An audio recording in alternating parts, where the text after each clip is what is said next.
Aristotle's fallacy. According to Aristotle, the Greek thinker, an external force is required to keep a body in motion. Let's understand with an example. A toy cart is at rest. When a boy pulls the handle attached to the cart, then the cart comes into motion. And when boy releases the handle, then cart comes at rest. Now, according to Aristotle, cart came at rest because there is no external force applied on it.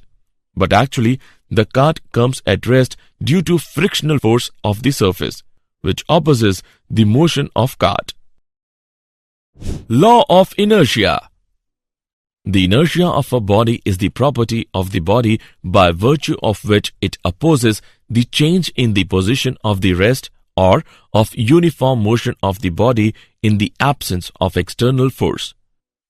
Inertia of a body is directly proportional to its mass. Any velocity once imparted to a body will be definitely maintained as long as there are no causes of acceleration or retardation, a condition which is approached only on horizontal planes where the forces of friction has been minimized. Let us take an example. In the case of a plane which is sloping downwards, there is already present a cause of acceleration. In the case of a plane which is sloping upwards, there is already present a cause of retardation. In the case of horizontal plane, there is a constant motion. Newton's first law of motion. Newton's first law of motion states that every body continues to be in its state of rest or of uniform motion in a straight line, unless compelled by some external force to act. If the net external force on a body is zero, its acceleration is zero. Acceleration can be non-zero only if there is a net external force on the body. Newton's second law of motion. First of all, we will talk about the momentum. Momentum of a body is defined as the product of its mass and velocity.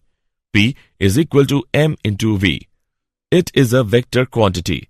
The direction of momentum is in the direction of velocity.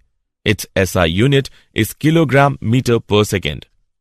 Newton's second law of motion states that the net external force acting on a body is directly proportional to the rate of change of its momentum. Its equation is given as: consider a body m initially moving with a velocity of u meter per second. When a force of F Newton is applied on it, its velocity becomes v meter per second after a time of t second. Then, according to Newton's second law, F is equal to mv minus mu divided by t. F is equal to ma, where a is acceleration produced in the body. Hence, the net external force acting on a body is equal to the product of its mass and acceleration produced in it. If you are stuck around 400 marks and dreaming of 650 plus in NEET, the problem is not hard work, it is unknown weaknesses. Mitos Mark Booster gives you a personalized improvement plan. It shows you exactly which chapters are leaking marks, which question types are you making more repeated mistakes in. So you can eliminate weaknesses step by step and turn them into strengths. If you are serious about NEET, this changes everything. Scan the QR or check the description to install. Now back to lecture. Example. Constant force acting on a 8 kg mass change. Its speed from 2 meter per second to 3.8 meter per second in 25 seconds. If the direction of motion of the body remains unchanged, calculate the magnitude and the direction of the force. Let's see the solution. Let's take an example of Newton's second law of motion. Given values are: m is equal to 8 kg, u is equal to 2 meter per second, v is equal to 3.8 meter per second, t is equal to 25 seconds, f is equal to ma is equal to m into v minus u divided by t is equal to 8 into 3.8 minus 2 upon 25. Force is equal to 0.58 Newton. Because the direction of motion does not change but magnitude of velocity increases, therefore force must act along the direction of motion. Impulse. Impulse is defined as the effect of a force on a body which acts on it for a short interval of time. Impulse is equal to the product of force and the time interval. I is equal to F into T. If the momentum of a body gets changed from P1 to P2 in time t, then according to Newton's second law of motion, F is equal to P2 minus P1 divided by t. Impulse is I is equal to P2 minus P1 divided by t into t. I is equal to P2 minus P1. I is equal to delta P. Impulse is also equal to the change in momentum of the body. It is a vector quantity and its direction is same as that of change in momentum. Newton's third law of motion. Newton's third law of motion states that to every action there is always an equal and opposite reaction. Action and reaction are equal in magnitude, opposite in direction, and act on different bodies. A man rowing a boat with the help of oars, a ball is bouncing on the ground are the examples of Newton's third law of motion. Consider a pair of bodies A and B. Then FAB is equal to minus FBA. One of the two forces involved in the interaction between two bodies may be called action force. The other force will be called the reaction force. Conservation of momentum. Isolated system. A system is said to be isolated if there is no exchange of mass and energy between the system and surroundings. Conservation of momentum states that in the absence of an external force, the total linear momentum of an isolated system remains same or conserved. Explanation using Newton's second law of motion. When there is no external force, F is equal to 0, then dP by dt is equal to 0. P is equal to constant, mv is equal to constant, m1 v1 is equal to m2 v2. Explanation using Newton's third law of motion. Consider an isolated system which consists of two particles of masses m1 and m2. Then total mass of the system is m is equal to m1 plus m2. Let a force F be applied on the system due to which F1 and F2 act on m1 and m2 respectively. If there is no external force acting on the isolated system, then F is equal to 0. d by dt of P is equal to 0. P is equal to constant. Hence, the law of conservation of linear momentum is proved. Equilibrium of a particle. When there is no change in the state of rest or of uniform motion of a body on which the forces act, the body is said to be in equilibrium. Concurrent forces are those forces whose lines of action intersect at a common point. The figure shows 4 concurrent forces F1, F2, F3 and F4 whose lines of action intersect at O. A body in equilibrium may be or may not be at rest. The condition necessary for equilibrium of a body under the action of concurrent forces is that the vector sum of all the forces acting shall be equal to 0. Lamy's theorem states that if 3 concurrent forces acting on a body keep it in equilibrium, then each force is proportional to the sine of the angle between the other two forces. Let F1, F2 and F3 be 3 concurrent forces in equilibrium. Then, according to Lamy's theorem, F1 upon sine alpha is equal to F2 upon sine beta is equal to F3 upon sine gamma. Common forces in mechanics. In mechanics, we encounter several kinds of forces. the main contact forces in mechanics is friction. Friction. It is defined as an opposing force which is set up between the two surfaces in contact when one body slides or rolls or tends to do so on the surface of another body.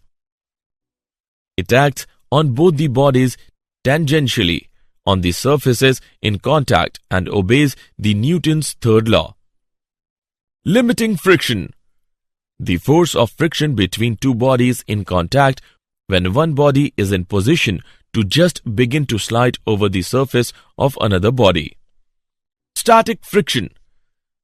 The force of friction between two surfaces in contact before one body actually starts moving on the surface of another body. Kinetic friction.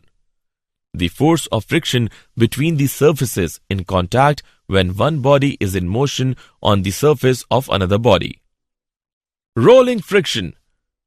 It is defined as the friction that comes into play when the bodies like ring, disc, sphere, or cylinder rolls or tends to roll over the surface of another body. Rolling friction is less than the sliding friction. Friction is a necessary evil. Friction always opposes the motion and energy is dissipated in overcoming the friction, but at the same time it is necessary because it helps us in walking, moving bodies and transmitting power. Methods of reducing friction. Friction can be reduced by reducing the value of coefficient of friction for the two surfaces in contact. This can be done in the following ways. Number 1. By polishing. Number 2. By lubricating using lubricants. Number 3. By converting sliding into rolling. Circular motion. When a body moves on a circular path, then its motion is called circular motion. And if a body moves on a circular path with a constant speed, then its motion is called uniform circular motion. Forces on the body is given by F is equal to ma is equal to mv square upon r. It is always directed towards the center of the circular path. Therefore, it is known as centripetal force. Some examples of horizontal circular motion are: Number 1. Vehicle taking a circular turn on a level road. When a vehicle takes a circular turn on a level road, the force of friction between the tires of the vehicle and road provides the necessary centripetal force to the vehicle. The maximum speed with which a vehicle can take a circular turn of radius r on a given road is given by V is equal to under root mu rg, where V is equal to speed of the vehicle, mu is equal to coefficient of friction. Number 2. Banking of roads. In hilly areas, circular turns are very frequent and sharp. Therefore, roads are made in such a way that their outer edge is slightly raised than the inner edge so that sufficient centripetal force could be provided. If the vehicle takes a circular turn of radius r on a banked road with speed v, tan theta is equal to v square upon rg, where theta is the angle of banking. Number 3. Bending of a cyclist. A cyclist always bends himself with the vertical while taking a circular turn on the road, so that he could provide himself a sufficient centripetal force. Solving problems in mechanics. To solve a typical problem in mechanics, we should use the following steps. Step 1. Draw a diagram. Step 2. Choose a convenient part of the assembly as one system. Step 3. Draw a separate diagram which shows this system and all the forces on the system by the remaining part of the assembly. Step 4. In this diagram, include information about forces, that is, either given or you are sure about them. Step 5. If required, follow the same procedure for another choice of the system. Did you know? Sir Isaac Newton was born in 1642, the same year that Galileo died. He was born in a poor farming family. He was sent to study at Cambridge University in 1661. In 1665, Newton observed the fall of an apple. This simple incident prompted Newton to explore possibility of connecting gravity with the force that kept the moon in its orbit. This ultimately led him to the universal law of gravitation. One dyne of force is that much force which produces an acceleration of 1 centimeter per second square in a body of mass 1 gram. 1 gram weight of force is the force with which a body of mass 1 gram is attracted towards the center of the earth. The area under the force time graph gives the magnitude of the impulse of the given force in a given time. For NEET, NCERT is not just important, it is everything. In Mitos learning, every single NCERT line is converted into questions. We have created 36,000 plus NCERT line by line questions. Each statement is tested in multiple formats such as multiple statements, assertion reason questions, odd on out, and much more. Plus 35 years of PYQs so you understand the real NEET pattern. If NCERT confuses you, this app fixes that. Scan the QR or check the description. Now back to lecture. Summary. Let us summarize what we have learned. Gravitation is a natural phenomena by which physical bodies attract with a force proportional to their masses. The inertia of a body is the property of the body by virtue of which it opposes the change in the position of rest or of uniform motion of the body in the absence of external force. Newton's first law of motion states that every body continues to be in its state of rest or of uniform motion in a straight line unless compelled by some external force to act. Newton's second law of motion states that the net external force acting on a body is directly proportional to the rate of change of its momentum. Impulse is defined as the effect of a force on a body which acts on it for a short interval of time. Newton's third law of motion states that to every action there is always an equal and opposite reaction. Conservation of momentum states that in the absence of an external force, the total linear momentum of an isolated system remains same or conserved. When there is no change in the state of rest or of uniform motion of a body on which the forces act, the body is said to be in equilibrium.